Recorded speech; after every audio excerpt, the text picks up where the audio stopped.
My manipulative wife tells me she wants an open marriage after I find out she is feeling for my best friend. What she doesn't know is that I ended up finding someone else, and I plan to move across the country to start a new life without her. I'm here to share a story that's been a wild ride for me over the past few months. It's a mix of heartbreak, betrayal, and ultimately, a newfound sense of freedom. So grab some popcorn because this is a long one. For context, I, 34M, have been married to Christy, 33F, for 8 years. We met in college and fell head over heels. We shared everything, friends, interests, and even our dreams for the future. But over the last couple of years, things started to change. Christy became distant, more focused on her job, and less interested in our relationship. I tried to communicate, but every time I brought it up, she brushed it off. "You're just being paranoid," she'd say, which made me feel like I was losing my mind. I convinced myself that maybe this was normal, that our honeymoon phase has ended, and this is what happens in marriages. Fast forward to a few months ago. I was at a friend's birthday party when I overheard Christy laughing a little too hard at a joke my best friend Mike made. Now, Mike and I have been friends since high school. He's like a brother to me, so seeing Christy so enamored with him sent a pit of anxiety straight to my stomach. I tried to shake it off, thinking I was being ridiculous, but the feeling lingered. A week later, I came home early from work and found Christy on the phone, speaking in hushed tones. I didn't mean to eavesdrop, but I heard her say, "I just can't stop thinking about him." My heart sank. I confronted her, and after a lot of back and forth, she admitted that she had feelings for Mike. I was devastated, betrayed. It felt like the ground had been pulled out from under me. But here's where it gets even more complicated. Instead of apologizing or trying to salvage our marriage, Christy suggested we open our relationship. She said it might help us both explore our feelings without the pressure of being exclusive. I was stunned. It felt like a slap in the face. She was the one who had strayed, and now she wanted me to be okay with it. I took some time to think. I felt hurt, angry, and confused. But instead of reacting rashly, I decided to take a different approach. I started hitting the gym to clear my head and focus on myself. That's where I met Sarah, 29F. She's a personal trainer, and we hit it off immediately. She was kind, funny, and genuinely interested in my life. I hadn't felt that kind of connection in years, and it felt refreshing. As I spent more time with Sarah, I realized how much I had neglected my own happiness in my marriage. I started to see the potential for a life that didn't revolve around Christy's whims or my insecurities. Kirsty had been living her own life while all of this was happening, and although she never outright said it, I knew she had been hooking up with Mike regularly. I knew I had to make a choice. After a few weeks of soul-searching, I decided to take the plunge. I found a new job opportunity across the country, and I accepted it.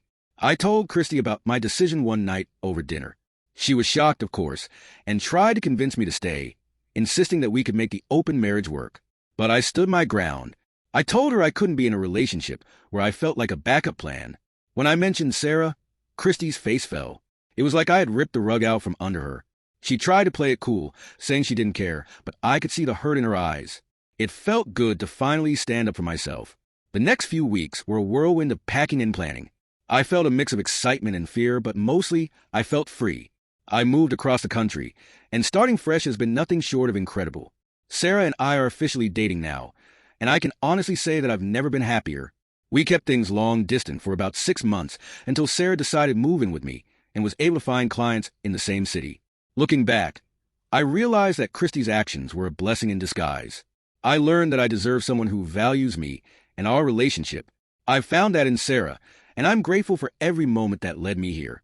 I also realized that I was a mistake to share absolutely everything with Kirsty, especially friends. It's okay to have separate things in your life that only you enjoy. So, to anyone going through something similar, sometimes the best revenge is to live your best life.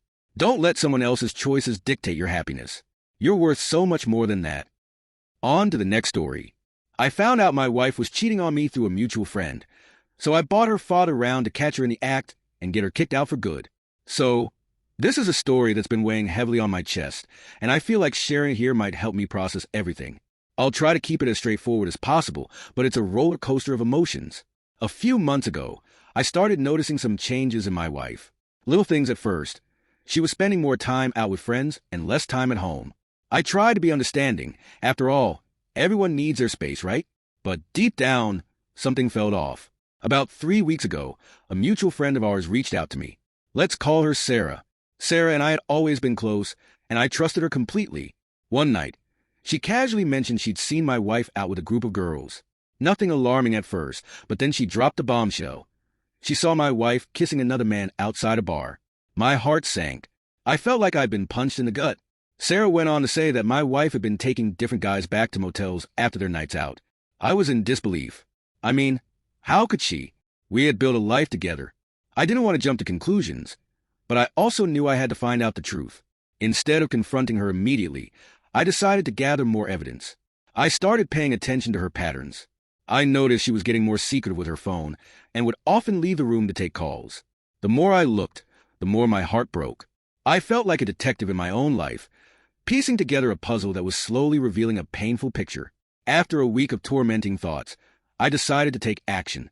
I called her father, a man I respected and had a good relationship with. I explained the situation, and while he was shocked, he agreed to come over to confront her together. I needed someone who knew her well to help me catch her in the act. The day finally arrived. I set the scene. My wife had mentioned she was going out with friends again. I could hardly keep my composure as I waited with her father in our living room. Every minute felt like an hour.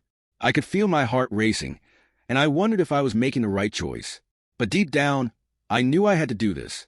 When she walked through the door, her face lit up, but that quickly faded as she saw her father sitting there with me. Confusion turned to anxiety, and I could see the gears turning in her head. I took a deep breath and confronted her. I told her what I knew, how I had found out about her nights out, and the men she had been with. At first, she tried to deny it, but as I laid out the details, the truth began to seep through her defenses. I could see the realization wash over her, and it was heartbreaking to witness. Her father, who had always been her protector, looked devastated. He was visibly struggling to process what was happening, and I felt a pang of guilt for putting him in this position. Finally, she broke down. Tears streamed down her face as she admitted to everything.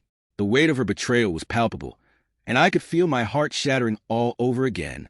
I had loved this woman, and here she was, confessing to the very thing that had haunted me for weeks. Her father, in a voice filled with disappointment, told her to leave. I didn't want to be the one to kick her out, but I knew it was necessary. I felt a mixture of anger and sadness, but mostly I felt relief that the truth was finally out in the open. As she packed her things, I could see the regret in her eyes, but it was too late. I had made my decision. She left that night, and as the door closed behind her, I felt a strange sense of calm wash over me. I spent the next few days in a haze, processing everything that had happened. I leaned on friends and family for support, and I realized I was stronger than I had given myself credit for. I had faced the worst and come out the other side. Now, I'm focusing on rebuilding my life. I'm rediscovering who I am outside of that relationship, and it feels liberating. I still have moments of sadness, but I know I deserve better than what she offered. Thanks for reading my story, everyone. It's been a tough journey, but I'm ready for whatever comes next. What did you think of these stories? Let me know your thoughts about them in the comments, and thanks for listening.